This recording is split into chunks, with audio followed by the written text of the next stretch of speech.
respected directors, HODs, scientists in charge, dignitaries and participants, a very good morning to all. I welcome everyone to this webinar. Today, ICAR Central Institute of Fisheries Technology, Visakhapatnam Research Center is organizing a webinar on nutritional significance of seafood as a part of Azadi ka Amrut Mahotsav, a national campaign on fish for health and prosperity. Now, I request Dr. U. Sridhar, scientist in charge, Visakhapatnam Research Center of ICAR-CIFT, to offer a welcome address. Sir, please.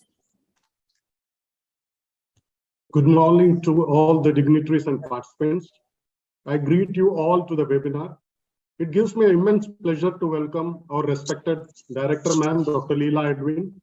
I also welcome Director Siba sir, Principal SIFT.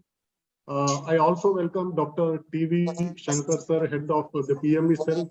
I welcome all the HODs, SICs of the centers, deans, professors, heads of universities, directors, and heads of the other ICR institutes.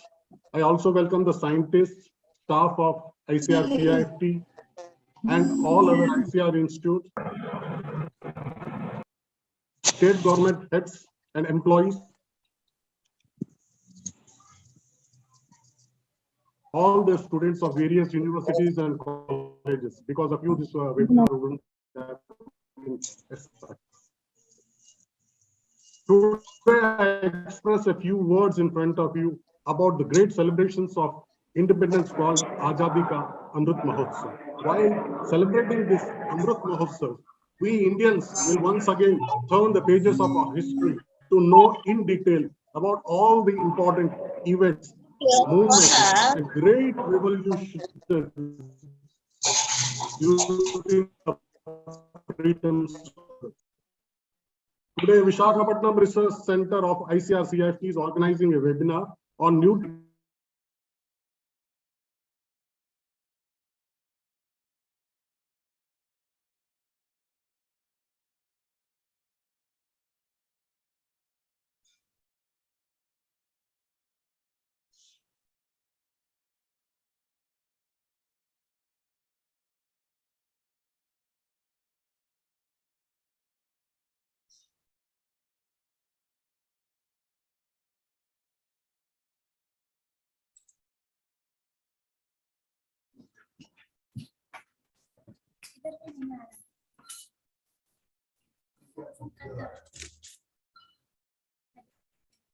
Sir, are you able to listen to me, sir? Ma'am? Yeah, now you're audible, Sridhar.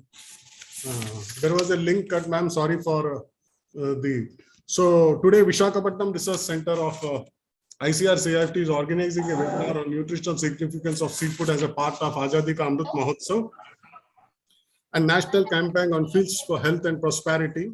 We are primarily targeting the college students to create awareness on the health benefits of seafood to increase fish consumption.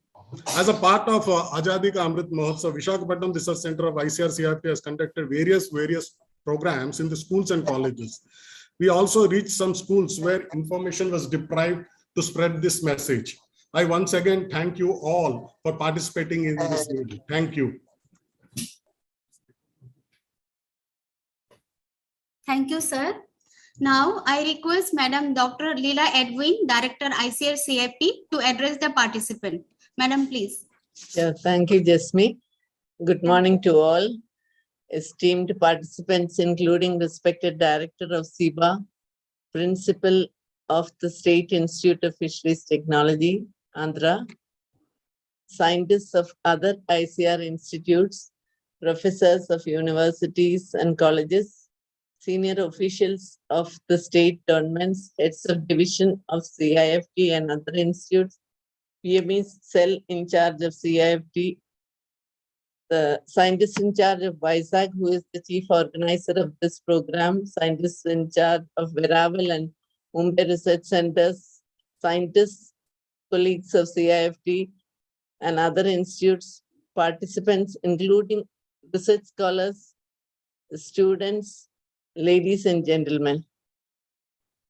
For the past few weeks, CIFT has been trying to reach out in a big way to the masses through print media, electronic media, and digital platforms to reiterate the importance of fish in health. As you know, Azadi Amrut Mahotsav is an initiative of the Government of India to celebrate and commemorate glorious years of independence. The ICR has taken it up in a big way, and CIFT is leading the campaign to emphasize the importance of fish in health and prosperity. As you know, everybody knows that fish is very important in health, for health, because fish contains a rich amount of proteins, vitamins, fats, minerals, etc. It can form part of nutrition for any age group. And that is why the demand of fish is increasing day by day globally. Now the per capita consumption stands at 20.5 kg as per FAO estimates. And CIFT has been at the forefront in the harvest and post-harvest technology of fish, developing technologies of fish. And our research centers from Veraval, Visakhapatnam, and Mumbai has been catering to this, besides the headquarters at Cochin. This institute has been working right from responsible fishing through designing of fishing vessels and gear which are energy efficient and eco-friendly. We have been working on value addition for fish processing, popularizing hygienic fish handling for the and working on modern packaging, quality and safety management of fish and fishery products. Also, CIFT has successfully developed equipment and machinery for processing of fish and also for waste management.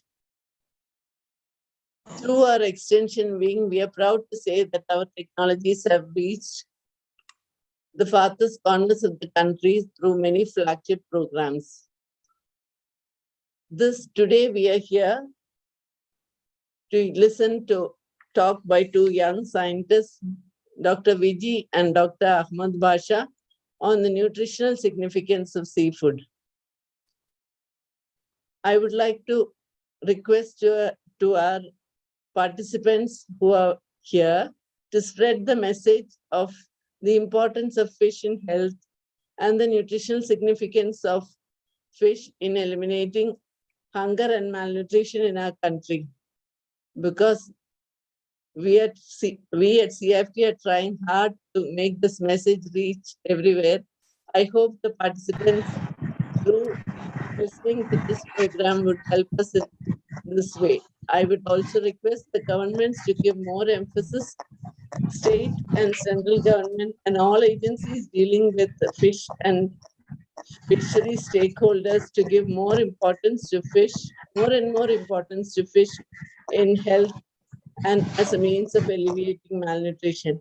With these few words, I would request our speakers to come up and deliver the lectures. Thank you all for participating. Thank you. Madam. Now I request Dr. VGP, Senior Scientist, Visakhapatnam Research Center of ICAR-CIFT, to deliver her lecture on nutritional significance of seafood. She has 12 years of experience in research on fish processing technology. She has many publications in national and international journals and many popular articles in her credit. Madam, please. Before the lecture, I request all the participants, please mute your mic. And also, if you have any question during the presentation, please type in the chat box. After the presentation, there will be a questions and answer session. Thank you. Madam, please. Thank you, Dr. Jasmeet. Sir, am I audible? Yes. You are audible, Vijay. Okay, thank you. Sure.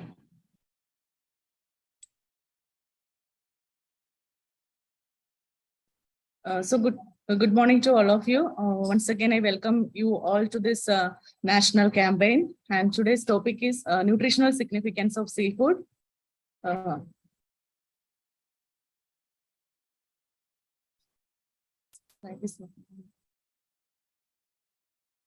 Slide is not moving. Slide is not moving.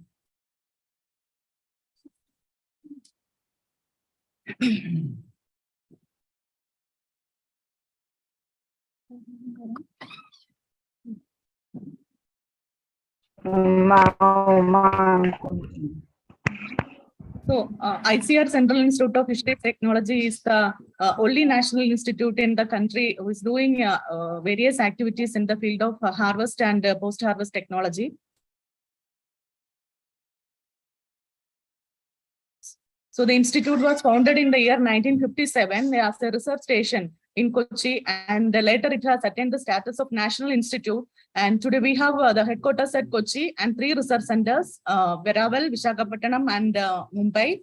And over the years, we have attained the status of National Referral Laboratory, National Reference Laboratory. Then we got NABL accreditation for many of the quality testing parameters for fish and fish products. Then we are ISO certified organization. And we have the only business incubation center in fisheries for promoting entrepreneurship development in fisheries sector. And we are also acting as a center for international training also.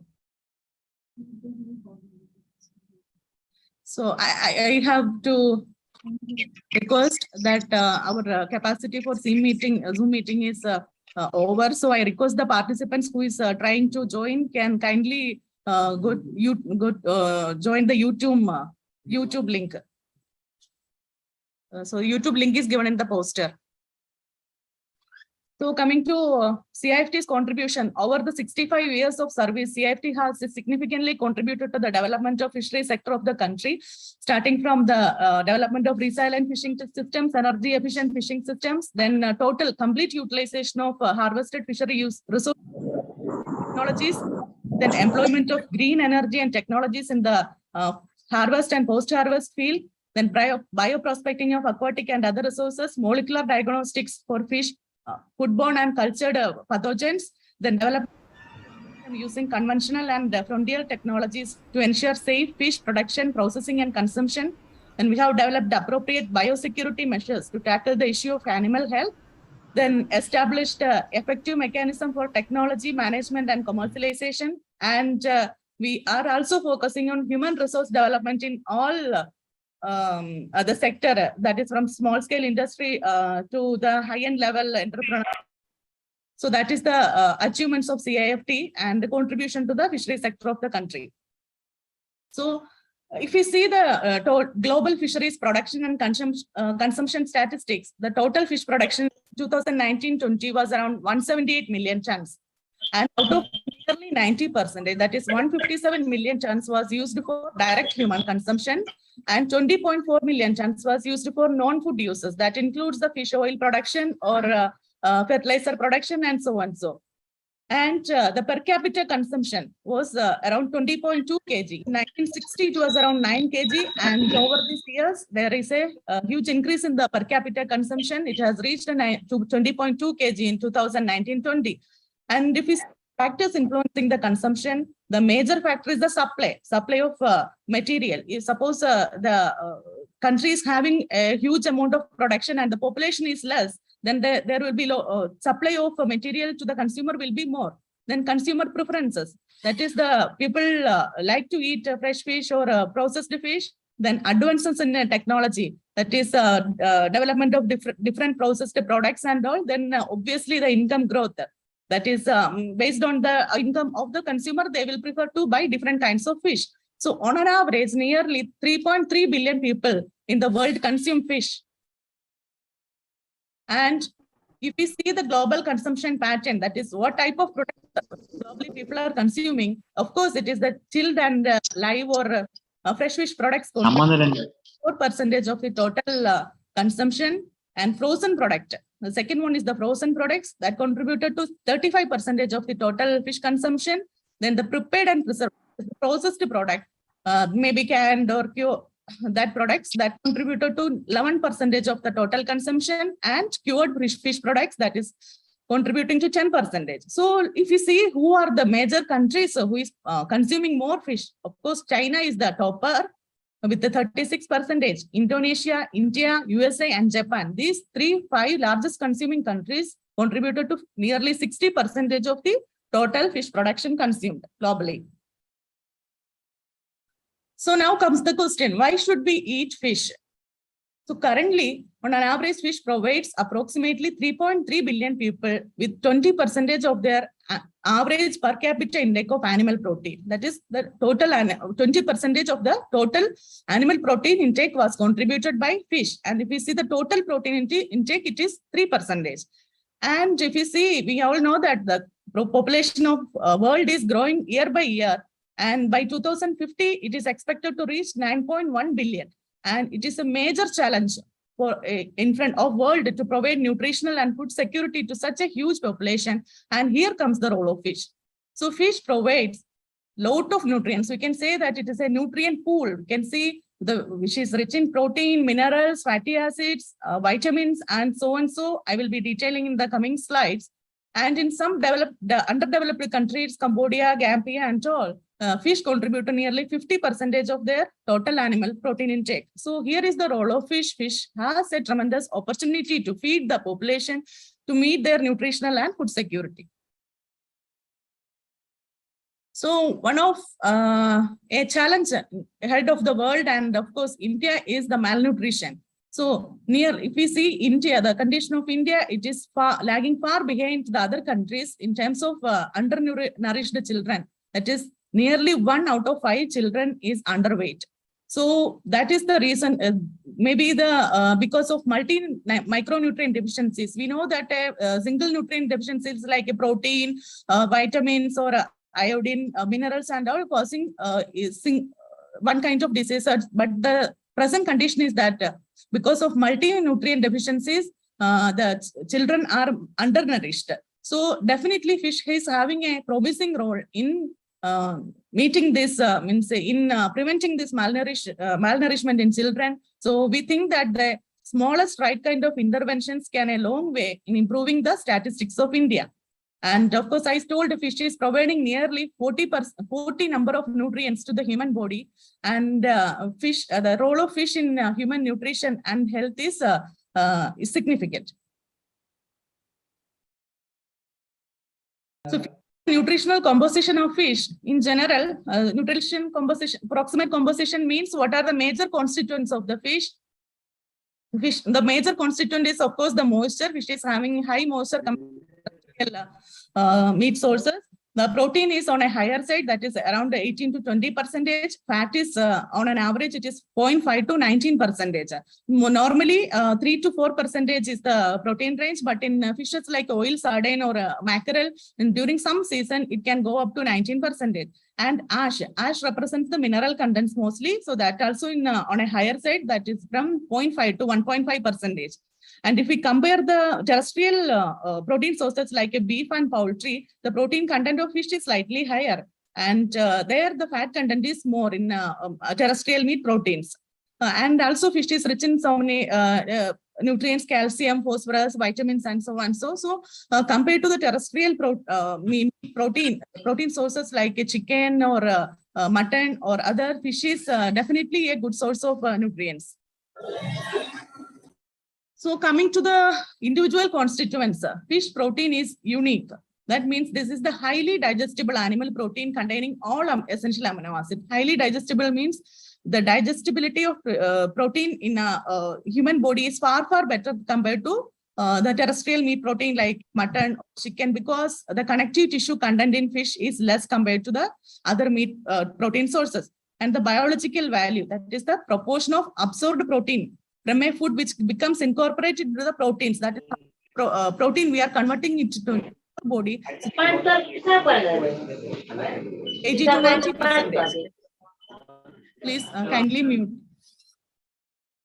Then the protein efficiency ratio, that is the weight gain per unit weight of protein consumed. So protein efficiency ratio of fish is slightly higher than casein, that is the reference protein, that is the protein in milk.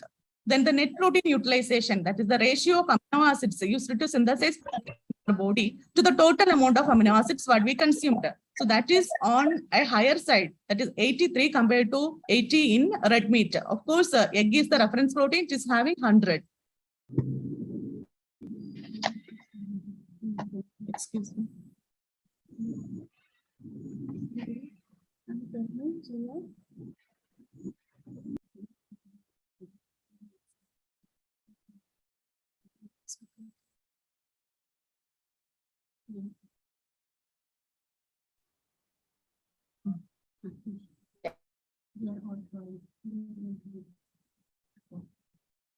Sorry.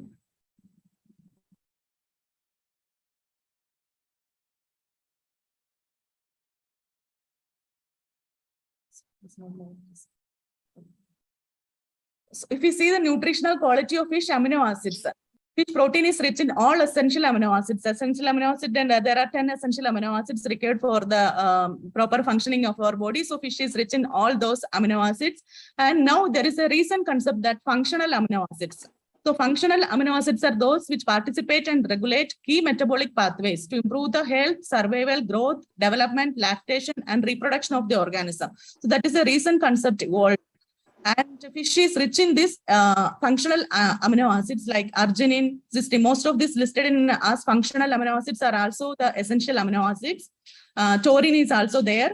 Then fish protein is rich in lysine and methionine. That is the limiting, that is considered as the limiting amino acid in the vegetable protein. Then another important thing about the fish amino acid is the fish is the richest source of taurine. That is an amino acid essential for proper functioning of circular and neural system. And there was a recent project in the ICAR, that is the nutritional profiling of important food fishes all over the nation. And their reports says that they conclude that the cold water fishes are rich in lysine and aspartic acid. Marine fishes are rich in leucine. Small indigenous fishes like amplified mola or freshwater fishes, they are rich in histidine, and the carp and catfishes are rich in glutamic acid and glycine. Then another important thing about fish protein is we can prepare fish protein hydrolysate from fish protein, maybe from mussel protein or from fish waste also we can prepare hydrolysate. So hydrolysate means we are breaking down the complex structure of the protein into smaller peptides so that the availability and activity of the protein can be, or amino acid peptide chain can be increased. So this bioactive peptides having a valuable nutraceutical and pharmaceutical potentials. Then it can be used as a dietary supplement to benefit the human health and protect it from many diseases. And if we see the major property of fish protein hydrolysate, it is the antioxidant activity and anti-hypertensive activity, apart from showing anti-obesity and anti-diabetic activities, anti-proliferative activity, calcium binding activity, etc.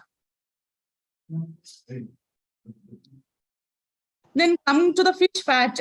So fish fat is rich in fat means for the students I am telling that is the ester of fatty acid and glycerol. So fish fat is rich in polyunsaturated fatty acids. So into the glycerol molecule there will be 3 number of fatty acids. So there are 3 number of fatty acids will be attached to the glycerol molecule. So in fish lipid, the peculiarity is that 2 of that 3 fatty acid may be unsaturated and mostly it may be polyunsaturated. And the linolenic acid, alpha linolenic acid, 18:3 and 3, icosapentaenoic acid, that is 20:5 and 3, docosahexaenoic acid, 22:6 and 3 are the most important members of the omega-3 family. And for the benefit of students, I just want to show this difference between omega-3 and omega-6. So if you see this is the skeleton of the fatty acid molecule. If we see the structure, the double bond, that is unsaturation, start from the third from the methyl end, that is the omega-3 family. And if the unsaturation or double bond start from the 6th carbon atom from the methyl end, that is the omega-6 family. We also require omega-6 acid like arachidonic fatty acid like arachidonic acid or linoleic acid for our metabolism. But definitely we need more quantity of omega-3, that is N3 fatty acids for better functioning of our body organism. So omega-3 fatty acids, that is termed as the heart food, brain food. So I will come to that, the next slide. So the EPA and DHA are the major omega-3 fatty acid, and it is having a lot of beneficial effects to the human body. If we say that individually, EPA is having anti-inflammatory effects. That means it can reduce the level of inflammatory compounds like cytokines in the body, and thereby it can treat the rheumatoid arthritis and swelling in joints. Then EPA can reduce the level of bad cholesterol in your body. Bad cholesterol is the low density lipoprotein. So it can control the level, means reduce the level of low density lipoprotein and slightly increase the level of high density lipoprotein, that is the good cholesterol in your body. And thereby, through this mechanism, it can treat a number of cardiovascular diseases. So the beneficial effect of EPA for treating cardiovascular diseases were noticed when the Greenland Eskimos, they were having no incidence of heart attack, and later it was noted by the scientific community, and when they started researching, it was found that they eat a lot of fish in there, include a lot of fish in their diet. That is the reason they are not getting the cardiovascular. Then another role is EPA lowers the blood pressure and supports circulation and reduces thrombosis, that is platelet, and it reduces the block in your arteries. Then DHA is essentially required for the brain development. So a number of brain cells require DHA in their lipids for the proper functioning of the nervous system. Then it can improve the learning efficiency and vision development in infants. So in particular, DHA is required for the pregnant woman or lactating woman to improve the brain development and learning efficiency of their children. Then EPA and DHA together can treat the osteoporosis that I will tell in detail in the coming slide, and reduces the joint pain and morning stiffness in old people. Then it can treat Alzheimer's syndrome, diabetes and dementia, and some sort of cancer, especially the renal cancer. Then EPA and DHA can together reduce the depression and improves the mental health, and also it can improve the sleeping. We get good sleep if we are taking fish regularly, and also they both omega-3 fatty acid improve the skin and hair health. So these are some beneficial effects of EPA and DHA in human body. So if we see how much proportion of fish can serve the purpose of the omega-3 requirements, nearly 2 servings of fish, fatty fish, in a week can provide you around 2 grams of omega-3 fatty acids, and a daily intake of 250 milligram. Together, both EPA and DHA for adult gives the optimal protection against diseases. And for children, it is suggested that 150 milligram DHA per day is enough for the optimal brain development. And if we see the common, we have a lot of omega-3 products in the market. If we see the fish oil capsule, contain around 180 milligram of EPA and 120 milligram of DHA. And on an average, to fulfill the 20 to 35% of the required calorie intake, at least 0.5 to 1% of the total fat should be in the form of DHA and EPA. So these are some recommendations and requirements of EPA and DHA for the proper functioning of our body. Then if we see that some common food fishes in the India, oil sardine, Indian mackerel, Hilsa shad, skipjack tuna, they are very rich in EPA and DHA content. And among the molluscan species, oyster is a good source. And just I showed shrimp as an example to compare the EPA and DHA content of shrimp with the fish. Definitely it is on the lower side. So these are the fishes, common fishes found in India which are rich in the EPA and DHA content. So another nutritionally important compound from fish is the squalene. Squalene is an isoprenoid hydrocarbon that is produced in animals during the sterol synthesis. In humans also it is produced during steroid compound synthesis, and it is a part of our lipids in the sebum on the fish skin, in our skin. So squalene is mostly found in the deep sea shark, like Squalidae family, mostly the centrophorus species. So that sometimes it can go up to 60% of the total liver portion is occupied by the squalene compound. So squalene has a lot of significant health beneficial effects. First of all, it is an antioxidant. Squalene is an unsaturated compound, and in the way of to stabilize by itself, it scavens the free radicals and the oxygen, so that it controls the lipid oxidation in the tissue level. So that the mechanism of squalene. Then squalene is required for skin hydration, repairing of damaged skin. So squalene is mostly used in the cosmetic formulations, especially for skin cosmetics. Then squalene can control the cholesterol level in blood, and its effect will be more when it is administered along with the other cholesterol lowering drugs like parvastatin. So it is having a synergistic effect. So it can increase the controls the cholesterol, reduce the level of cholesterol in our body. Then it can suppress the growth of tumor cells. The proliferation of tumor cells can be controlled by the incorporation of squalene in your diet. Then squalene also helps in blood purification and drug detoxification. That is, it can scavenge some of the drugs, excess drugs in your body, and it can be eliminated from your body. Then at the last, squalene acts as the immune system. It provides oxygen to the cell and helps to improve the functioning of cell. That's why it can boost the immune system of human body. Then one thing I want to specify about fish benefits for the that is, there are some age-related issues, health issues associated with the older people. That is, first one is the cognitive decline. That is age-related disorder. That is memory loss and all. So brain is having the gray matter content. So gray matter is the contain the cells that process the information in our brain. So frequent consumption of fish can improve the gray matter content into your brain and can improve their learning efficiency or memory power and all. Then learning efficiency. Fish improves the vision in old age people.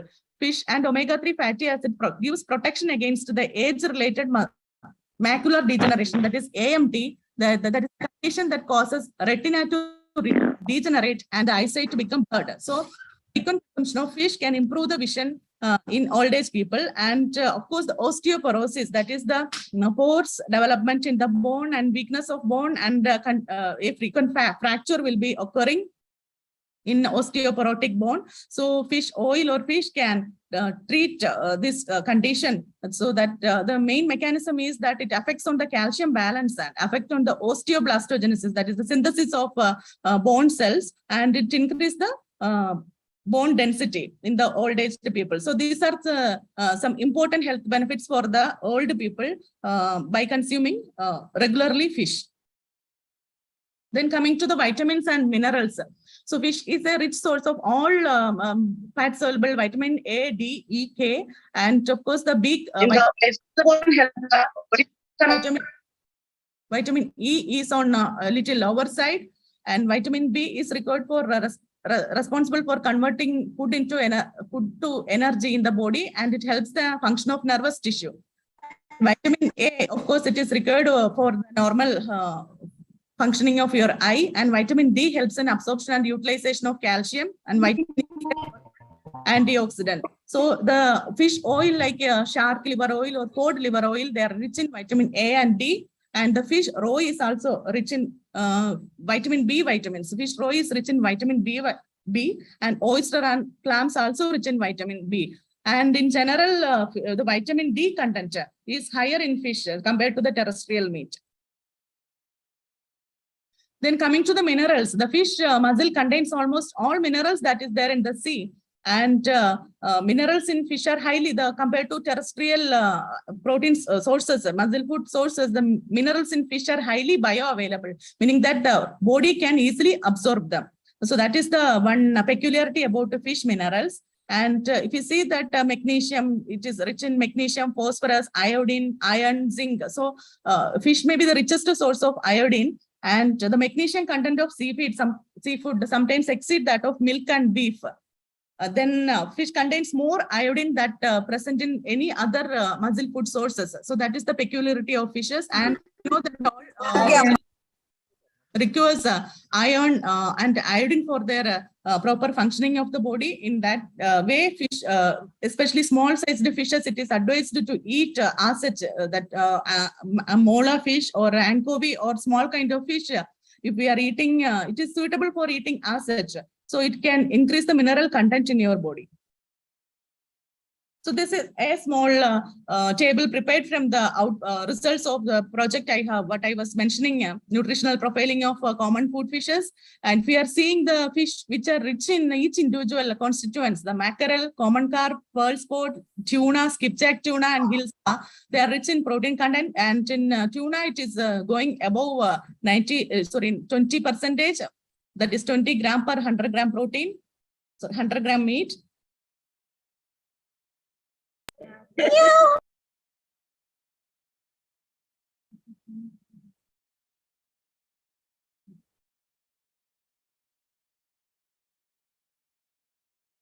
Then coming to EPA and DHA, oil sardine and mackerel. See the content of EPA and DHA together in oil sardine, it is around 1,472 milligram per 100 gram. And hilsa is also a rich source. Mackerel, then yellowfin amberjack fish, that is also a rich source of EPA and DHA, 915.7 milligram per 100 gram. And coming to the minerals, pearl sport, silver belly, marl. So these are some fishes which are rich among all the fishes analyzed. So the content of calcium in Bombay duck is very high, 1,390, and vitamins, Ampelifaringdon mola, Epinephrus species, are rich in vitamins.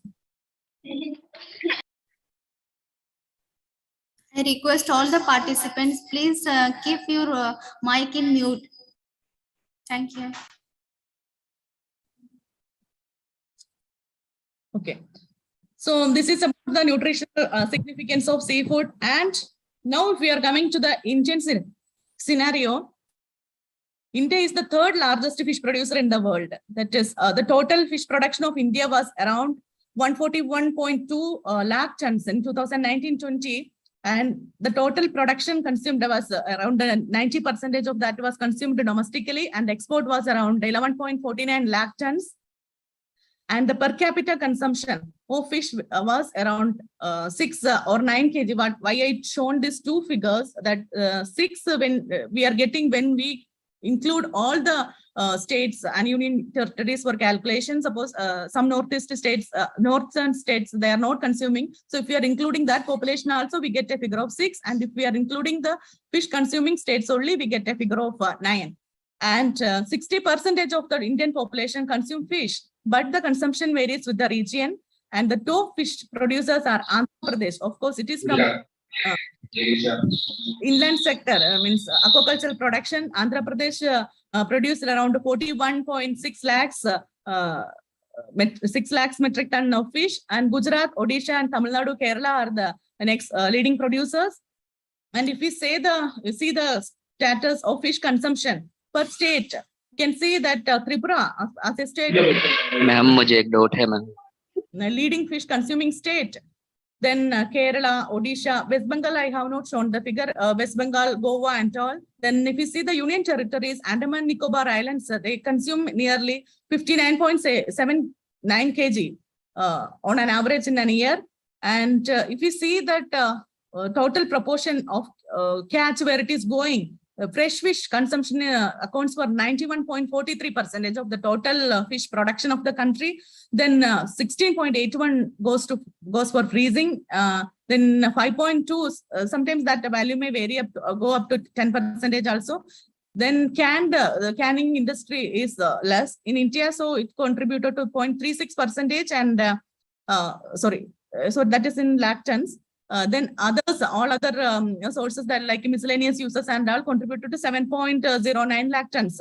So if we see that most of the production is going for domestic consumption within the country, and this is the topmost consumers. And one thing is that India is far behind that below the world per capita consumption. Even though India is the leader in fish production, is only 9 kg or 6 kg. So what can be the reason for this? If we analyze, definitely the unhygienic retail market is one major factor. So if we see we are going for purchasing a chicken or another meat products in a shop, we are not getting exposed to how they are cleaning and cutting. We are just getting the meat, but that is not the case with, and it is not possible also for fish market. So there, when at the site itself, they are cutting and cleaning, and the waste will be there in one side, and it will be taken away by birds or animals. It will be spread all around the area. So that gives a really an unhygienic appeal to the consumer, and that is one major reason why the consumers are not going to retail fish markets, common in more popular in the country, and the consumption is reduced.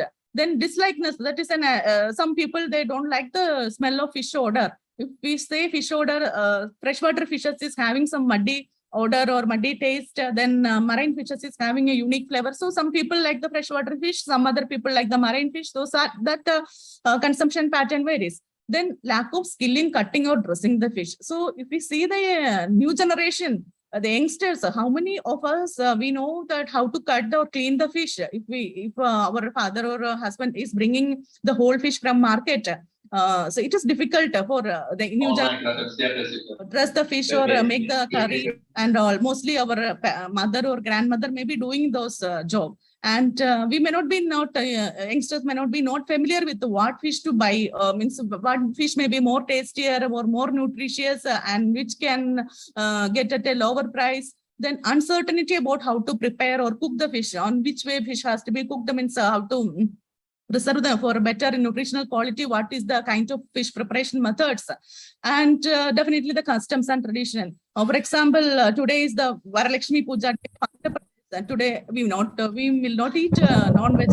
So in many of the states, some days, particular days, Monday or Saturday, they don't eat non-veg. So they don't buy any kind of fish or other protein sources. So these are some factors that is affecting the total fish consumption of the country.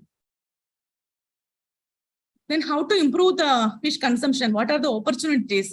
Definitely, we have to provide, the first important thing is we have to provide the good quality fish to the consumers. Consumers always prefer, they want hygienically packed or hygienically cut, cleaned fishes and all. Then improved market forms. I was telling that many of us may not be knowing how to cut and clean the fish, and that is a constraint in buying fish. So if we are providing the fish in a ready-to-cook form, that is more easy, more convenient, especially for the working women in the urban areas, it is more convenient. So there would be a mechanism to provide ready-to-cook forms of fish. Then convenient packaging, that is consumer-friendly packaging. If you are going meat products which is having lot of moisture, I was telling, and there may be leakage of water from the packaging material, and odor will be spreading to all your containers. So we can provide fish in a very consumer-friendly packet, so that nothing is going out of the packet. So people will be interested to buy. Then hygienic retail markets, as I was telling, in the cutting and dressing can be done in one area, and only the dressed fish can be shown to the consumer, so that they are not getting exposed to what is happening inside. Then online marketing. So online marketing is coming for all products. All products, online marketing is the trend today. So definitely fish also can be a part of promising commodity for online marketing. There are a lot of upcoming marketing or present like Elicious and all. They are marketing fish also, apart from other animal protein sources. Then just to show a comparison of hygienic retail marketing, if you see the right and left side of the picture, from where we will feel to buy fish, definitely from the hygienic fish stall. So this is a fish stall installed in CIFT, in technical guidance of CIFT. So the fish handlers, they are wearing uniforms, then gloves, hair cap, and very hygienically they are giving the product to the consumer. So consumer will be happy to buy the fish compared to going to a retail market or unhygienic retail market. So in this way, we can improve the fish consumption. Then another important thing is the dried fish.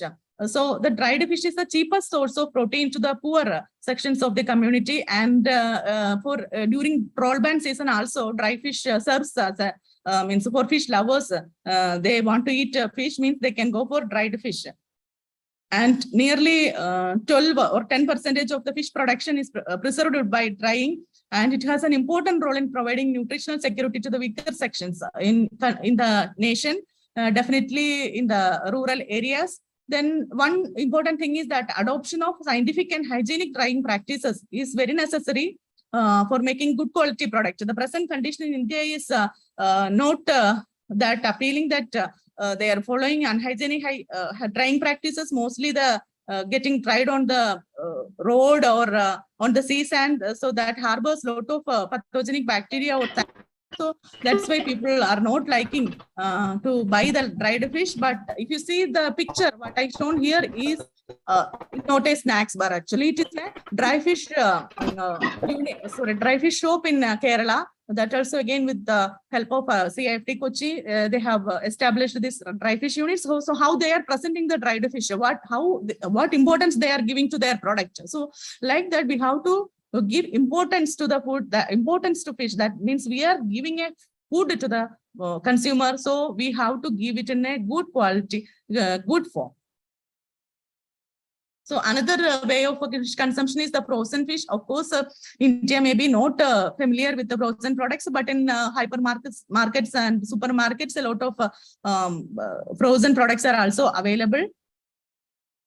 Then coming to battered and breaded products, this is an option. If some people, they don't want, they fear that eating fish, there are a lot of spines, I may get harm. They're worried about spines in the fish. They can go for a mince-based product. That is from fish, we are taking the fish mince, and from mince, we are making cutlets or bones. So then fillet, boneless, we can make fish fingers and all. And from shrimp, a lot of battered and bread products are there. So battering and breading also increases the nutritional value because fish is poor in carbohydrate, and through coating process we are adding carbohydrate or other nutrients also to the product. So nutritional value can be increased. And there are some specialty products like burgers and burgers. All people like to eat. We eat chicken burgers, like that fish burger also we can prepare. Then papad. Papad is common ingredient in the traditional of Indians, so we can include fish as an ingredient for papad. Fish papad we can take, then fish cutlet or patties, then fish momos, fish soup. So like that, there are so many opportunities, ways to increase the fish consumption. There is other things that are thermally processed products. That is product ready to eat products. That can be stored at room temperature for a long time, maybe up to 1 year also. So this is thermally processed and it is completely sterile.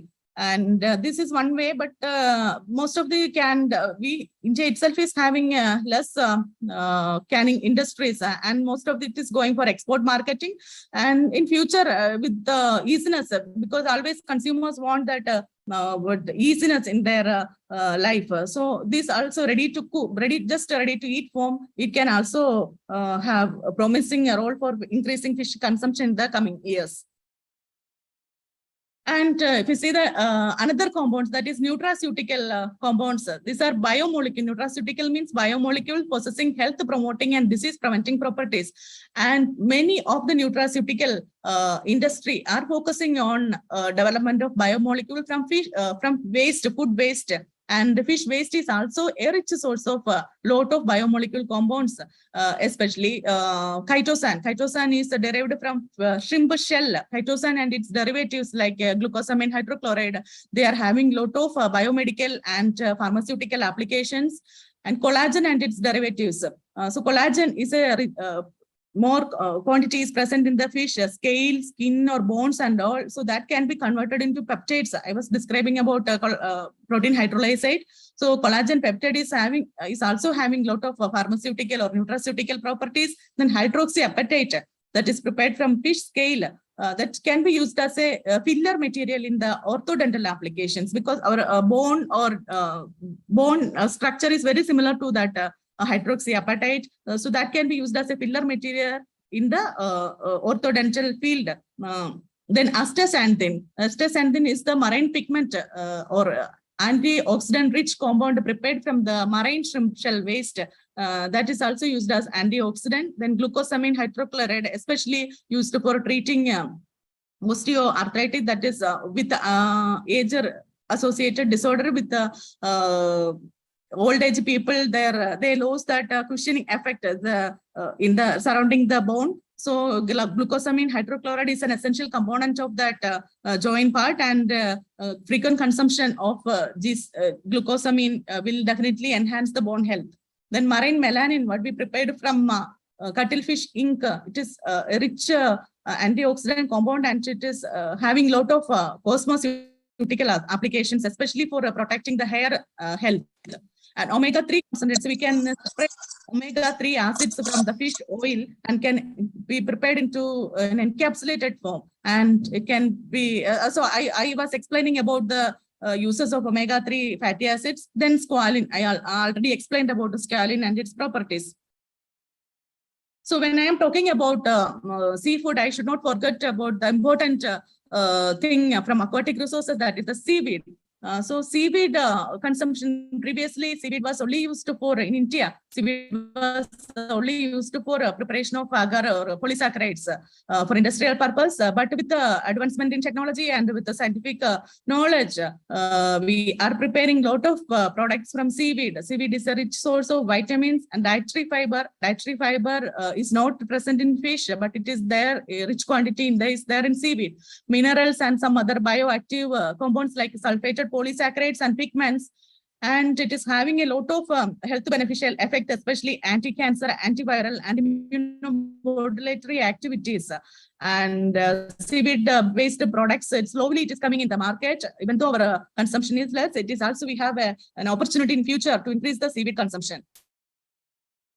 So with this, I would like to tell that the significance of fish. Fish can be treated as a mrida sanjeevani for the human body. If we see the example of a coconut tree, if we see from the root to the bud, all part of the coconut tree is useful for human purpose. Like that, all parts of the fish is useful to the human health, starting from the eye, fin to bone or muscle, each and every part is used for useful for benefiting the humans. So we can say that fish is the mrida sanjeevani. And with this, I would like to conclude my talk. This is a picture of a Kerala mother. So the mother knows what best she has to give to her child. So in Kerala or most of the fish eating populations, they give fish at the early stages. Maybe when they started eating rice, they give fish also of their diet. That is, fish is the first animal protein what we are giving to our child, because it is easily digestible and it is containing all fat and lipids. So with this, I would like to say that this custom or tradition has to be, but that is, the child has to be used to the fish consumption right from the very early stages of their life. So this is all about my talk. Thank you all. Thank you all for your patient hearing. Thank you, ma'am. Thank you, madam, for giving a wonderful presentation with very valuable information. Now open for discussion. Thank you, ma'am. Super, ma'am.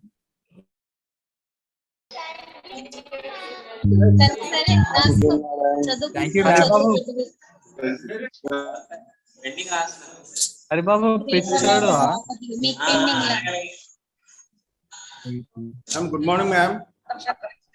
Good morning. This is from ICAR-CIFT. Thank you. Okay. This is from ICAR-CIFT, Kakinada. I am Pedibabu, Assistant Director of Fisheries speaking. Yes, sir. And along with me, and 25 some disturbance is there. I request all other participants to kindly mute. I'm not hearing this question. Vijay ma'am, 25 service trainees are also attending your session. 25 in-service officials.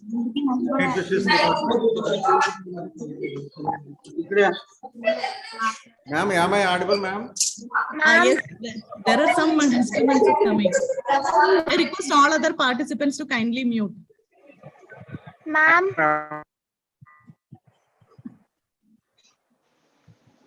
Ma'am, one small clarification, ma'am.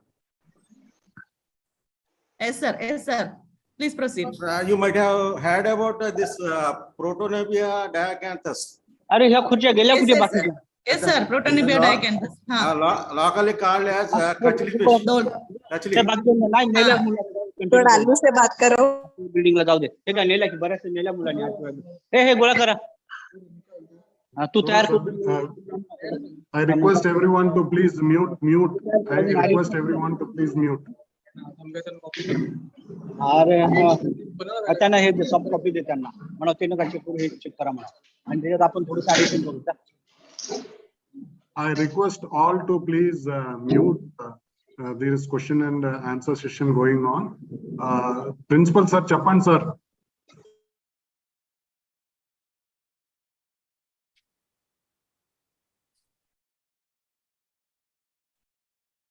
SIC. Sir, namaste. Chappan Sir sir. is otherwise engaged in another virtual conference, sir. I am Pratibhabu, Assistant Director of Fisheries.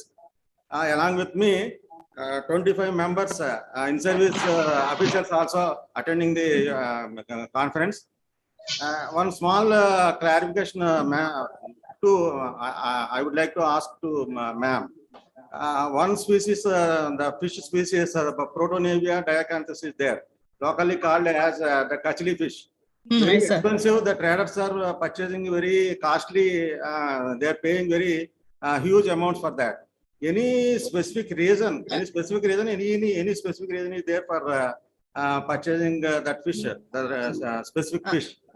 Please, ma'am, please kindly clarify, ma'am. Sir, definitely. It is not for that fish mussel. Actually, they are purchasing. It is for that air bladder.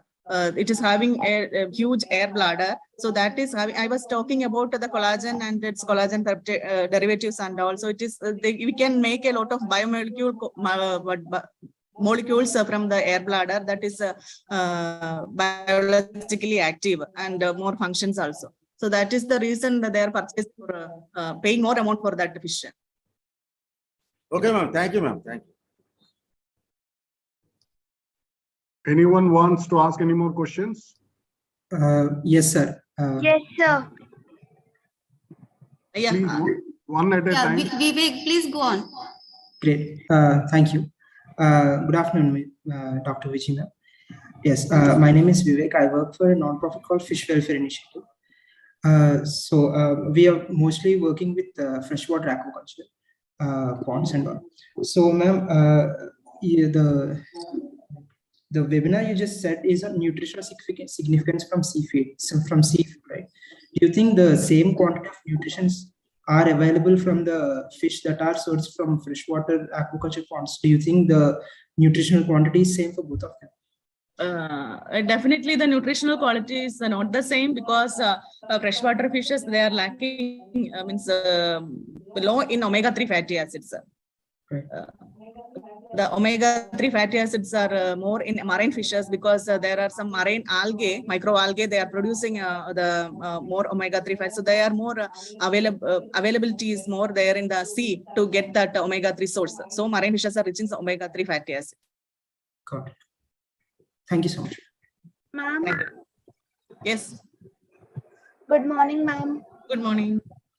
Yes, ma'am. My name is Kavya. I'm from Kendra Vidyalaya.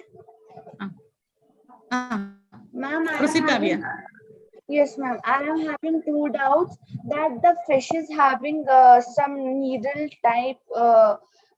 type something inside it. What it does contain in that, so that the fish has got that needle type. Kavya, your name is Kavya, na? Yes. Kavya, needle type things in the fish is just the bones. Some fishes having, for example, sardine and all having small bones. We call it as pin bones. Okay. So we should be careful. And freshwater fish also having some bones. Katla or carp and all, they are having the pin bones. Okay. So that is the needle type things, and we have to be careful with eating that type of fishes. Only that thing. Okay. And ma'am, I want to know all types of fishes are available in the deep sea and the near seas.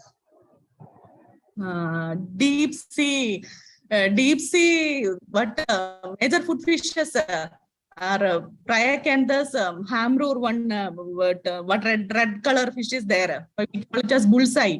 That is one major fish available from deep sea, but deep sea, if you are saying or going down, that fish is mostly not that edible. You may not get like the taste. There are some particular amino acids in that that give some bitter taste. So that is not common to the consumers. And nearby sea, you can have what tuna, what mackerel we are getting, oil sardine you are getting. So I don't know, Kavya, about the Telugu local name here. Then anchovy, small fishes now. Anchovies you will get. That is from coastal areas, and you get from oceanic water. You get tuna, that is big size fish that are rich in omega-3 fatty acids. Thank you, ma'am. Okay, Kavi. Yes, Harmila, please ask the questions.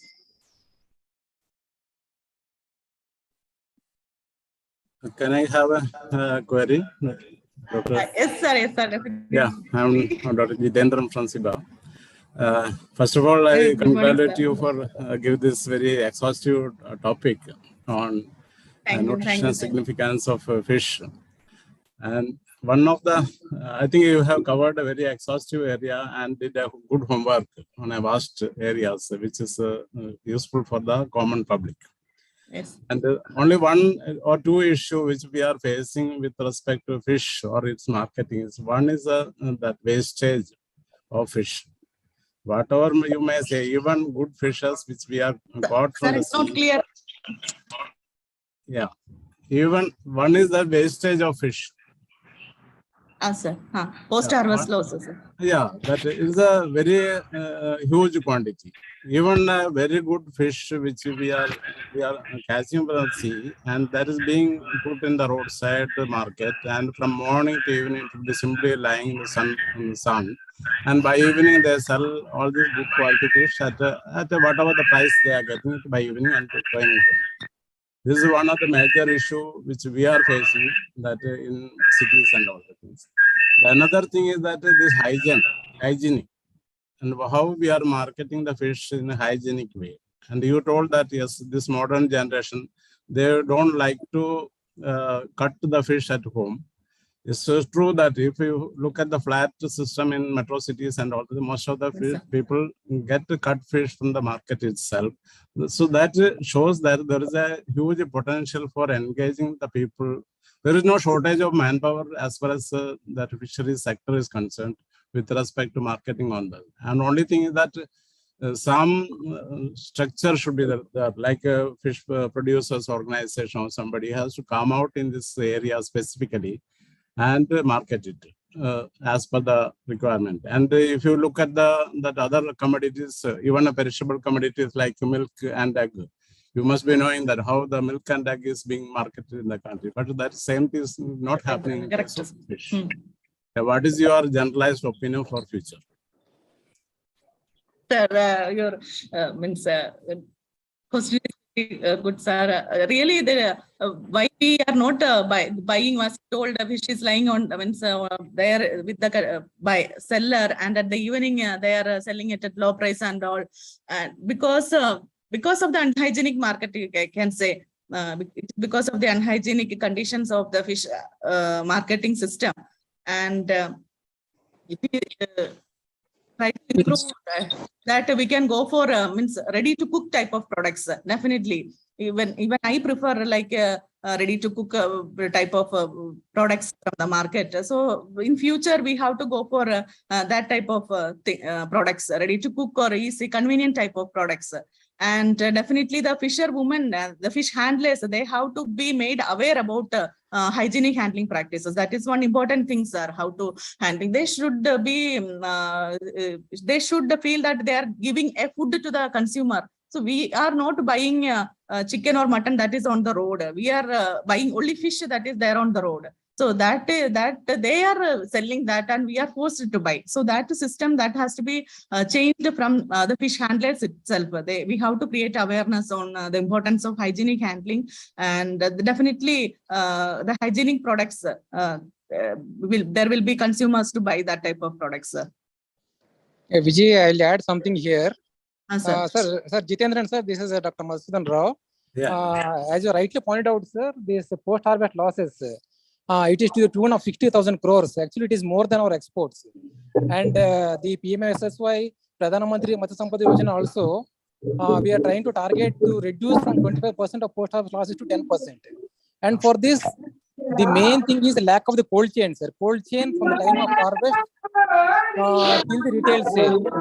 So unless and until we equip ourselves with a solid cold chain, right from the stage of harvest till the stage of consumption, it will be very, very difficult to control these losses, sir. Especially hinterlands, we don't have the sufficient ice to preserve the fish. So this is one which is hampering, sir. So for this, as per our view, there is need to strengthen the cold chain from the catch to the consumption stage. This may prevent the post-harvest losses. So that because the chilled fish is having a minimum shelf life of 5 to 7 days. So by that way, we can preserve that fish if we have the sufficient cold chain and ice. This is regarding the post-harvest losses, sir. Regarding hygiene, of course, Dr. Vijay has explained the need for hygiene awareness among the different stakeholders. Thank you, sir. Hope we address your issue. Yeah, but I still got one more point to tell to Dr. Vijay. Sir. That is regarding this. You told that what is that? Your processed food, fish. And Yes. if you see, even in case of that poultry and all the things, there is a high percentage of people who is asking for the live chicken, chicken and just slaughtered in front of their eyes. They will not buy the chicken from the market, which is already slaughtered and kept in the rack. There is a huge population like that. In this context, I still feel that the percentage of population or target population which is going to buy the processed fish is going to be very, very negligible and maybe less than 10% only. And large 90% of the people wish to see the fresh fish, even a cut fish, the best option. Okay, right. Okay, sir. Thank you. Shall I intervene, sir? A point? Yeah, sure. Shankar here, sir. Sir, you rightly said, but here one point I would like to stress is the attitude of the people. When I say attitude, it is attitude of the retailers and the attitude of the consumers. As you rightly said, the consumer has got a preference for absolute fresh fish in front of their eyes. But right now, the situation is slightly changing because there are online vendors are in the play, especially in Cochin like this, where they are promoting the ready-to-eat, what Dr. Vijay was mentioning, ready-to-cook products. They are neatly arranged in trays and they make it available at the home. And it is selling like a hot cake with reference to certain vendors, online vendors. But when you say regarding the market, the issue still remains the same. Because nobody wants to, people wants to go and buy from the market. And in the retailers don't want to sit in places where there are hygiene markets. I think Andhra Pradesh is the best example for that. Government of Andhra Pradesh has made a lot of hygienic marketplaces in Nellore and other places. But fisherman doesn't go there and sell the fish inside the market. So there is an attitudinal change which is definitely need to happen beyond what the issues what we are discussing. So then only the change can happen at the societal level. Thank you. Okay, sir. Thank you.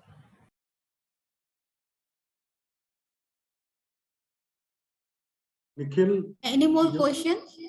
Nikhil, you raised your hand. You can ask. I want Kavya number.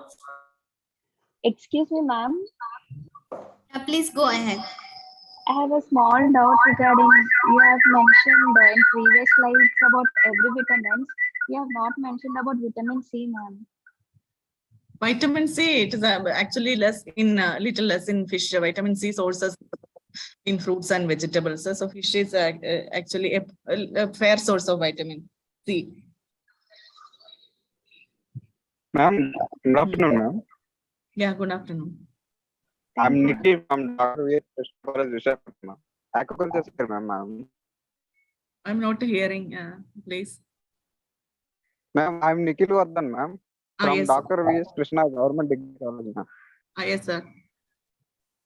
Please. Ma'am, I wanted to, ma'am, how to, ma'am, Yes, tell me. how to feed prepare naturally, ma'am, from freshwater fishes. How to? Feed preparing, ma'am. Feed preparing. Feed? Yes, ma'am. Yes, ma'am. Oh, from freshwater fishes, sir. Yes, ma'am. With low cost, ma'am. Oh, okay, okay. Maybe from fish waste and all. Fish waste also can be an ingredient for fish feed preparation. So whatever the waste is there, when fresh in the retail markets and all, there are a lot of fish wastes like head and scale. So that all can be converted into fish meal, and that can be used. And recently we have a technology for converting fish waste, entire fish waste into fish feed. That technology was developed at CIFT Cochin. So that is also a simple technology. The entire fish waste, whatever is remaining unsold or what waste is there, we can convert it into fish waste by the simple technology. So that is one thing. If you are interested, you can please contact CIFT Cochin, Dr. Sainuddin. Okay, ma'am. How to consult Cochin, ma'am? Please go to our website www.cift.res.in. Okay, ma'am. Okay, thank you. Okay, thank you, ma'am. Thank you, thank you.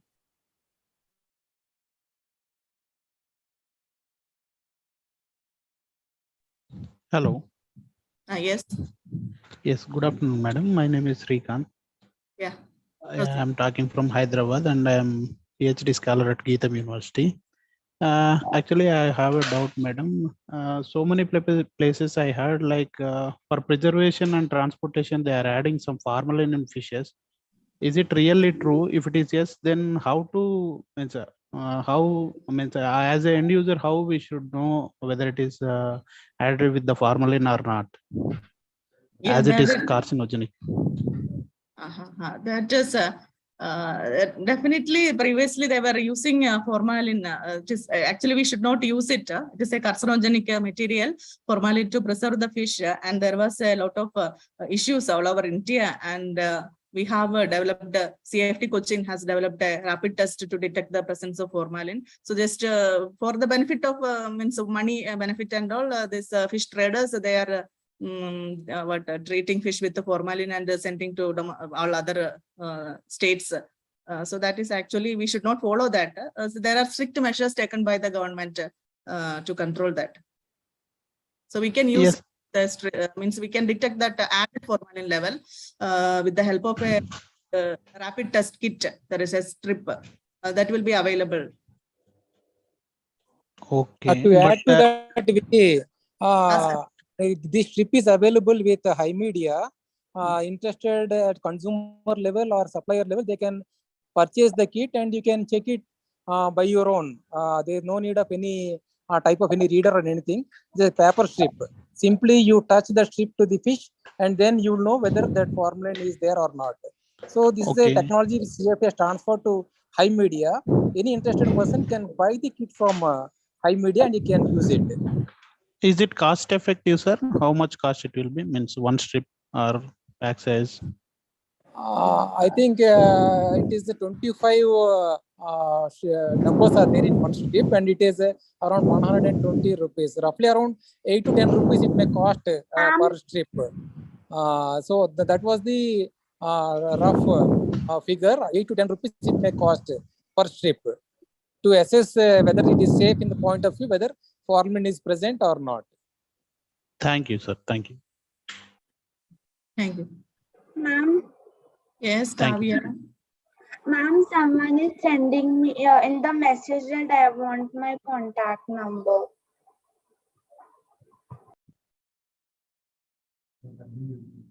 Admin, we will take care, Kavya. Don't worry.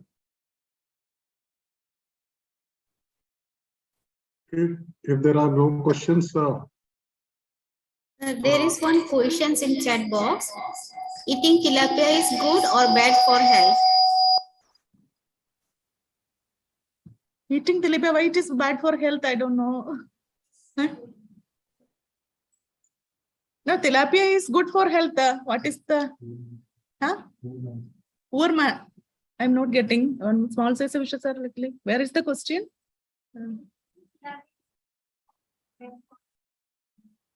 Tilapia is a freshwater fish. Definitely, it is good for health. Maybe it may not be having the omega-3 fatty acids, and sometimes it may be having the muddy flavor. So some consumers may not be preferring, but definitely it is not going to cause any harmful effects to your body. It is a poor man's aquatic chicken, we say, tilapia. Because it is mostly cultured freshwater fish, and it adapts to any culture conditions. So we call it as aquatic chicken. So definitely you can eat it.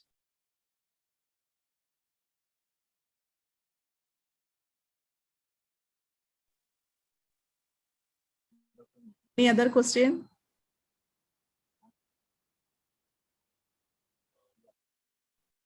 Yes, ma'am.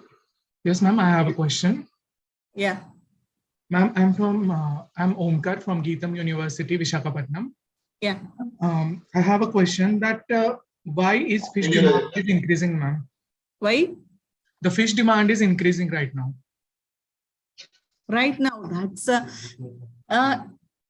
because people know that by what nutritional benefits and all, and people like to eat fish.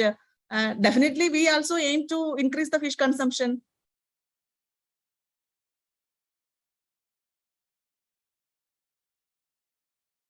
I didn't understand your question. Why fish consuming fish? Demand, ma'am, demand. Demand. Yeah. Because compared to terrestrial meat per se, I told now if you eat 100 grams of mutton and 100 grams of fish, how long time it will take to digest the mutton and how long time it will take to digest the fish? Definitely, fish is easily digestible compared to mutton. So means it is as an easily digestible protein source. People are going for fish. And one more, ma'am. What is the future scope of that fisheries and all, ma'am? That is a vast topic. Future scope.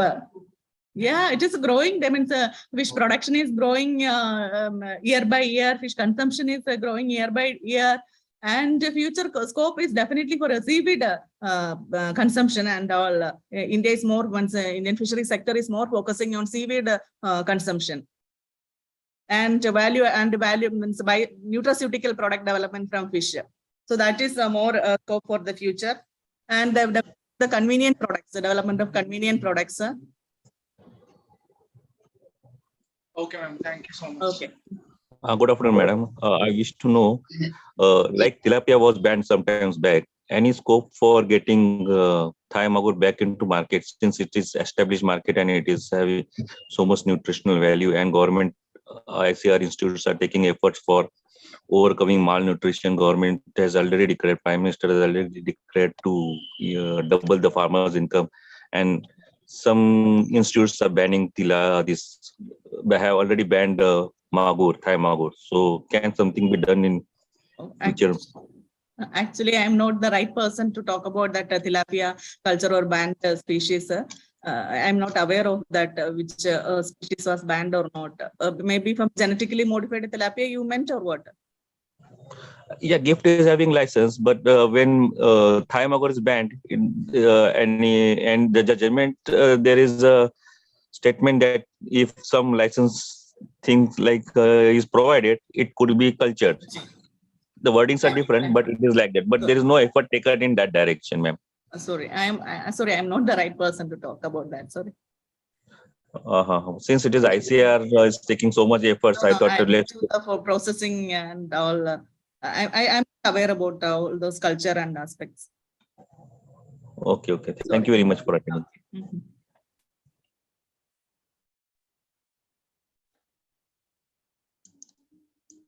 Good afternoon, ma'am.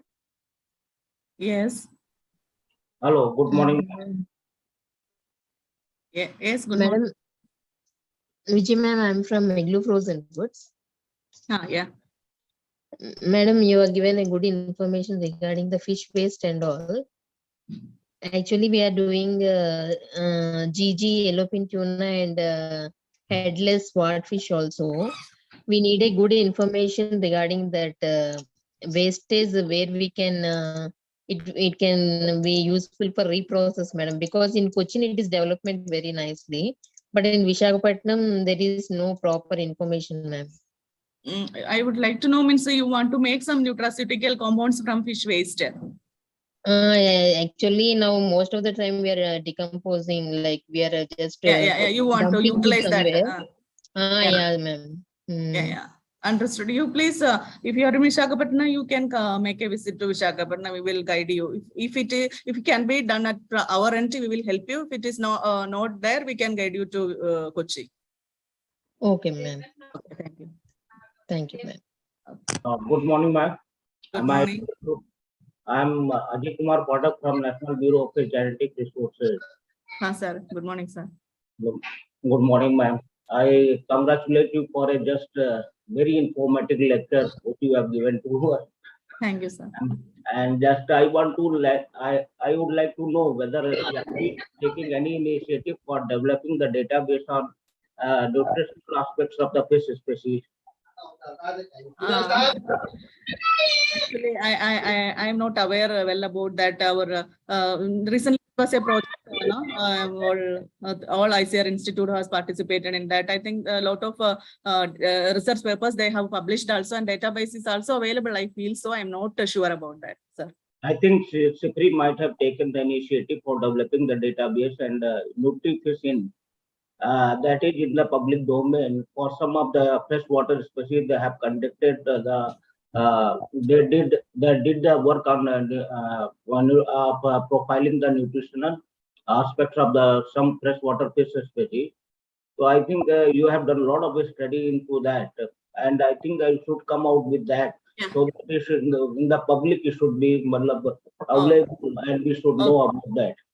Okay, sir. Good suggestion. Okay, sir. We will. And my next question is, ma'am, that generally we don't use while we use the fish have the scales, and these scales are wasted, and these scales have the piezoelectric property. How these fish scales can be used for generating the electricity? Which, sir? Fish waste. Fish scales. Scales. Okay. There are technology, means we as of yet is not have biogas generation you are mentioning, sir. Yeah. Naturally, some of the applications I have seen that these fish scales are being used for generating some little amount of power, and how that can be transformed into developing a battery for small devices like this. I am not aware much about, means I don't know much about that, so I should not. I have seen some papers on piezoelectricity property of fish scales. So I was just I wanted to query from you that how that can be beneficial for generating the small amount of power, because fish scales are generally get wasted, and you have already told that all the things of fish are and coconut, they are not. They can be utilized for some or other purpose. Yes, sir. But I told means it's for human health benefits, but development of electricity from fish scale, I am means I don't know much about that, sir. So we are we will look into that, sir. Thank you, ma'am. Thank you.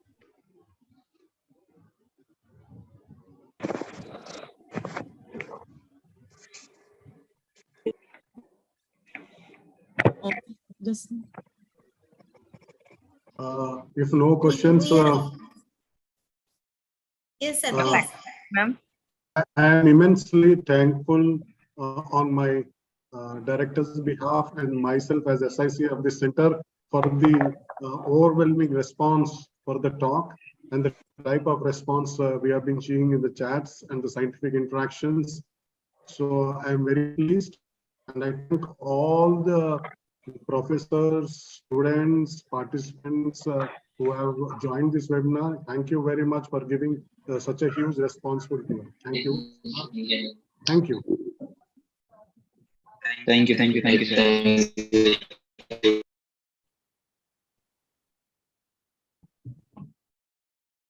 Jasmeet ji, you can ask Bhasha ji. Yeah, so now we come to end of our program.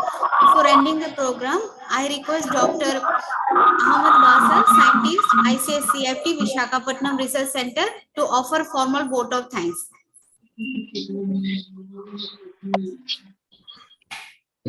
Good afternoon, everyone present here.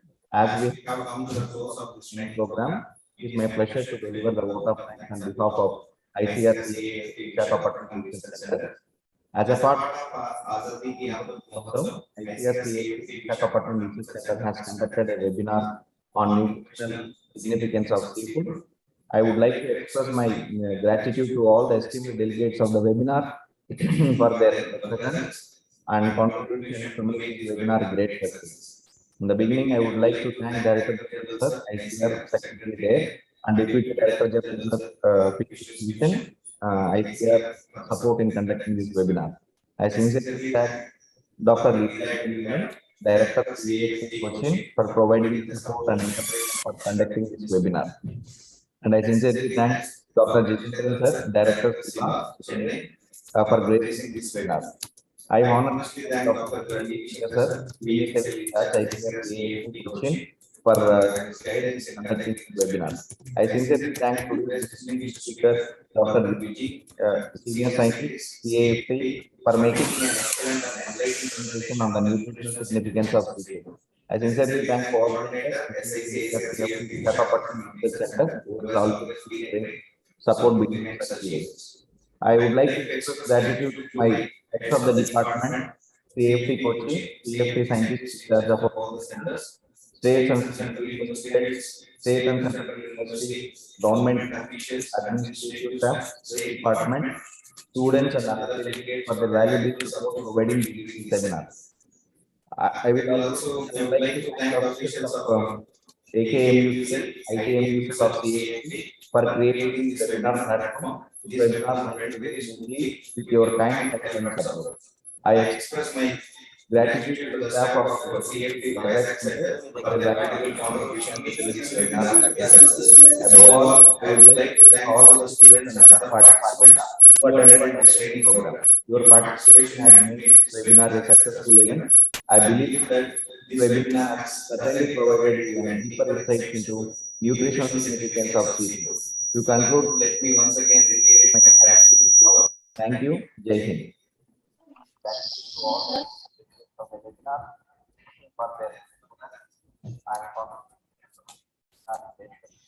Thank you once again for joining us for today's webinar. Thank you. Thank you, ma'am. Thank you, Jai Hind. Thank you, everyone. Thank you. Vizag team, Dr. Sridhar, Dr. Regu, Dr. Vijay, and Basha, Yes, and all the others, all the scientists and the staff over there. Thank you, all participants. Thank you so much, Mahesh Ridu, for being there. And my special thanks to Dr. Jitendran, because throughout Sir was there attending the program. And special thanks to Principal SIFT and all senior officials. Thank you, ma'am. Thank you. Thank you. Research scholars, professors, students, scientists from all other ICAR or sister institutes, NBFGR, DCFR, SIBA, all could be seen sitting together and listening. It's such a wonderful cooperation that we have received from all the institutes. Thank you so much.